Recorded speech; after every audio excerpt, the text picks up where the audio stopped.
আমরা প্রশংসা করলাম কার? আল্লাহ।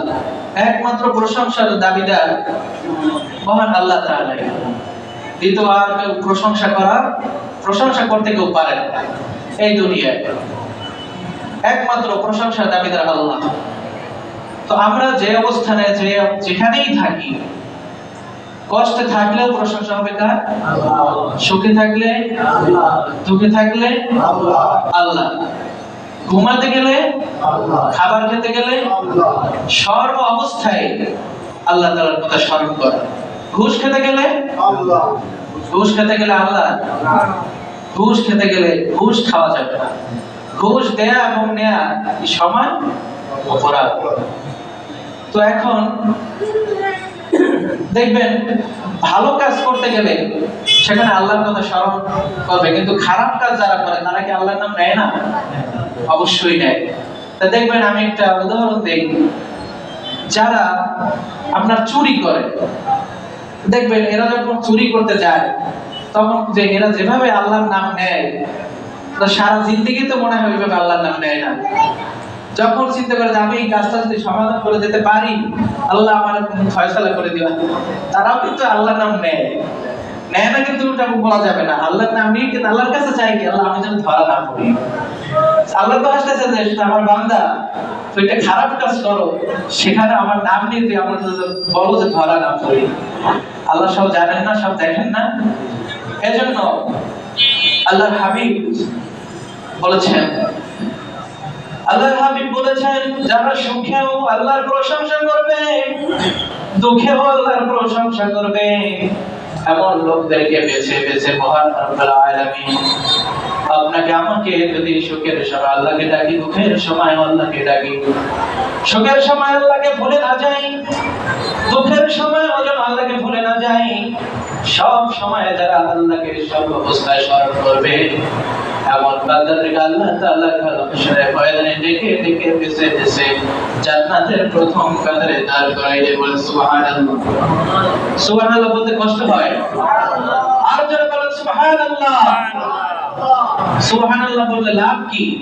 সুবহানাল্লাহ যদি বলেন একবার, তাহলে বেহেশতের বাগানে কিন্তু একটা গাছ তৈরি হয়ে যায়, তাই না? এজন্য সুবহানাল্লাহ বেশি বেশি করে বলতে হবে। তো সেই গাছটা কি এত বড় হবে যে একটা তেজি ঘোড়া যদি ৭০,০০০ বছর যদি দৌড়ায়, তো তারপরে ওই গাছের ছায়া শেষ হবে না। তাহলে সুবহানাল্লাহ বলার দরকার আছে কিনা? দরকার আছে না নাই? আমাদের বেশি বেশি করে সুবহানাল্লাহ, আলহামদুলিল্লাহ জিকির করতে হবে। মহান আল্লাহ তাআলা আরো বলেছেন, আল্লাহর হাবিব বলেছেন, যারা সুখের সময় মালিকের প্রশংসা আদায় করবে, দুঃখের সময় যারা মালিকের প্রশংসা আদায় করবে, এই দুই শ্রেণীর মানুষকে রব্বে কারীম মাওলায়ে কারীম ডেকে ডেকে বেছে বেছে জান্নাতের প্রথম কাতারে দাঁড় করাই দিবে। রব্বুল আলামিন আমাদেরকে কত সুযোগ দিয়েছেন, আমরা এই সময়টাকে যদি কাজে না লাগিয়ে আল্লাহর রাস্তায় ব্যয় না করতে পারি, কতটা জিন্দেগির জন্য এসেছি আমরা, এক সেকেন্ডের কোনো ভরসা নাই। আছে নাকি? এক সেকেন্ডের কোনো ভরসা নাই। তাই শুধু আমাদের প্রত্যেকটা সময়, প্রত্যেকটা মিনিটের, প্রত্যেকটা ঘন্টার আমাদের সব সময়ের জন্য মূল্য দিতে হবে। যে মহান আল্লাহ তাআলা কিন্তু আমাদের মৃত্যুকে এত কাছাকাছি রেখেছেন, যেটা হচ্ছে মানুষের ৭ রোগের অতি নিকটে। নাকি? মৃত্যু আমাদের কি অতি নিকটে, কখন মৃত্যু চলে আসে আমাদের কারো জানা নেই। সুতরাং আমাদের সর্বদা প্রস্তুত থাকা দরকার। আমরা সব সময়ের জন্য মহান আল্লাহ রাব্বুল আলামিনের রাসূল করিম সাল্লাল্লাহু আলাইহি সাল্লামের মহব্বত নিয়ে চলবো, ঠিক কি না? মহান রাব্বুল আলামিন, আমি একটা ঘটনা বলবো, এই ঘটনা বলার পরে আমি মূল প্রসঙ্গে চলে যাব। ওরা তোমার সুবহান আল্লাহ সন্তান তাবিউর ছিলেন। তাবিউররা প্রত্যেক সময়, প্রত্যেক রাতে 7:30 করে কোরআন তেলাওয়াত করতেন।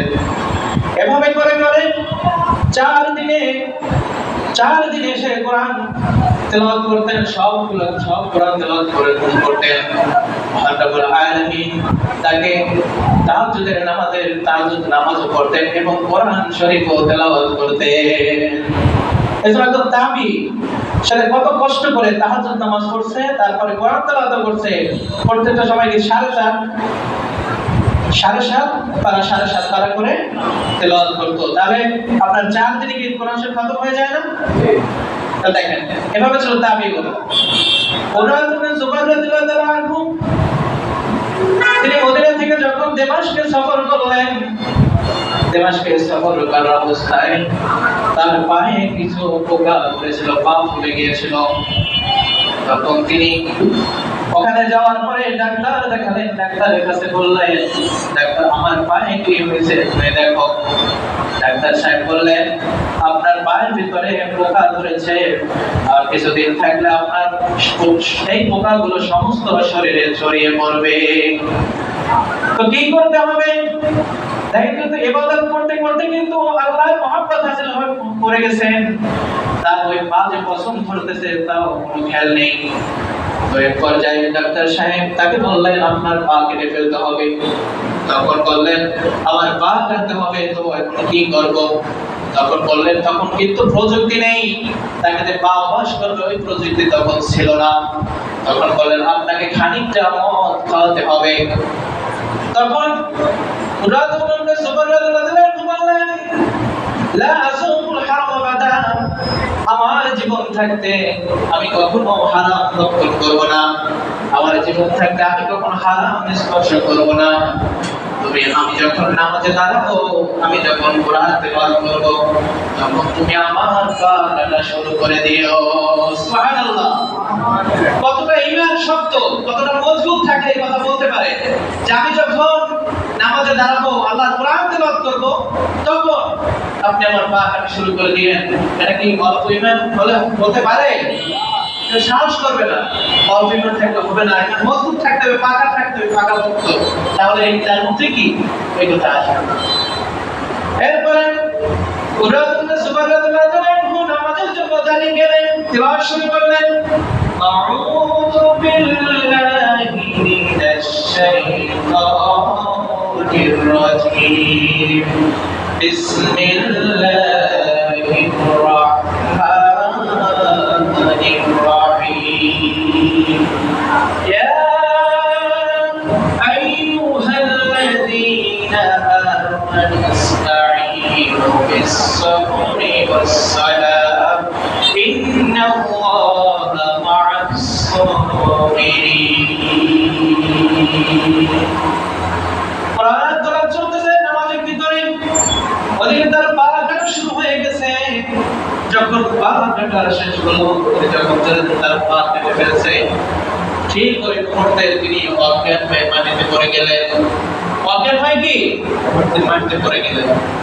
এক পর্যায়ে যখন তার জ্ঞান ফিরল, জ্ঞান ফেরার পরে তখন দেখতেছেন তার দুটো পায়ের ভিতরে একটি পা নেই। দুটো পায়ের ভিতরে কি একটি পা নেই। তো এখন দেখেন আল্লাহ তাআলার কাছে তখন মুনাজাত করতেছে, আল্লাহ আপনি আমার দুটো পা দিয়েছিলেন, এই দুটো পা দিয়ে আমি হেঁটে হেঁটে অনেক দূরের রাস্তায় গিয়েছি, অনেক জায়গায় গিয়েছি তোমার ইবাদত বন্দেগী করার জন্য। ইয়া আল্লাহ আপনি আমার দুটো পা একটি পা দিয়েছেন, তাতে কোনো আফসোস নাই আল্লাহ। আমি আপনার এই পরীক্ষায় উত্তীর্ণ হতে চাই। কতটা ঈমান শক্ত থাকলে বলতে পারে, তাই না? তখন বলছে যে ইয়া আল্লাহ আমি আপনার পরীক্ষায় উত্তীর্ণ হতে পারবো, কিন্তু আমার ইবাদত বন্দেগী দিয়ে কখনো আমি এই পরীক্ষায় উত্তীর্ণ হতে পারবো না। এই পরীক্ষায় যদি উত্তীর্ণ হতে হয় তাহলে আপনার রহমত এবং করুণার প্রয়োজন আছে, ঠিক না?